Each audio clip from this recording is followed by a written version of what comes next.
ஏண்டா சின்னவங்கிட்ட போலாம்னு சொல்லிட்டே தான் இருக்கிறேன். அவன் தனியாக போய் எவ்வளோ நாள் ஆச்சு? அவன் வான்னு கூப்பிட்டே இருக்கான். ஒரு நாளாவது போயிட்டு வரலாம்னு நினைக்கிறேன். நீங்க எப்போ பார்த்தாலும் வேலைன்னு உன்னோட வேலையே தான் பார்த்துட்டு இருக்கிறான். அவனும் கூப்பிட்டே தான் இருக்கிறான்.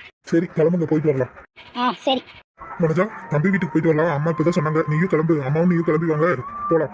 ஆமா உங்க தம்பி பொண்டாட்டி போனவொன்னே உங்க அம்மாவை என்னன்னு கேட்டுவா. போய் ஒரு டம்ளர் டீ உட்காந்து பார்த்தா தான் தெரியும். அதுவும் இல்லாத மருமகளா இருந்தா கூட விழுந்து கவனிப்பாங்க. பணக்கார வீட்டு மருமக கிட்ட போனா நம்ம தான் அவங்களுக்கு வேலை செஞ்சு கொடுத்துட்டு வரணும்னு உங்க அம்மா தெரிய மாட்டேங்குது. சரி போவோம், அங்க போய் நடக்கிற கூத்து என்னன்னு பாப்போம். மாமா வாங்க, அக்கா அத்தை எல்லாரும் வாங்க எல்லாம் உட்காருங்க. நின்றுட்டே இருக்கீங்க எங்கம்மா? அவனை காணோம். அவர் ஆஃபீஸ் வேலையை வெளியே போயிருக்காரு. சரி நீங்களா உட்காருங்க. அத்தை எனக்கு காஃபி வேற போட தெரியாது, நீங்களே எல்லாத்துக்கும் போட்டு வந்துருங்க. என்னடா இவன் முன்னாடி அதுவும் நம்மளுக்கு மானத்து போகுது. இவன் முன்னாடி வேற மானத்தை வாங்குற. நம்ம உட்காந்துட்டுலேயே இவளை எல்லா வேலையும் வாங்குவோம். இவ என்னடானா நம்ம கிட்ட வேலை சொல்றான். இல்லாத வீட்டு பிள்ளையும் எனக்காரமா நினைக்கிறது. இவதான் சரியான மருமக இந்த அம்மாக்கு. அது என்னமா வனஜா போய் போட்டு வர சொன்னா போட்டு வருவா. அது ஒன்றும் பிரச்சனை இல்லை. இல்லத்தா இன்னைக்கு நீங்களே போட்டு வாங்க.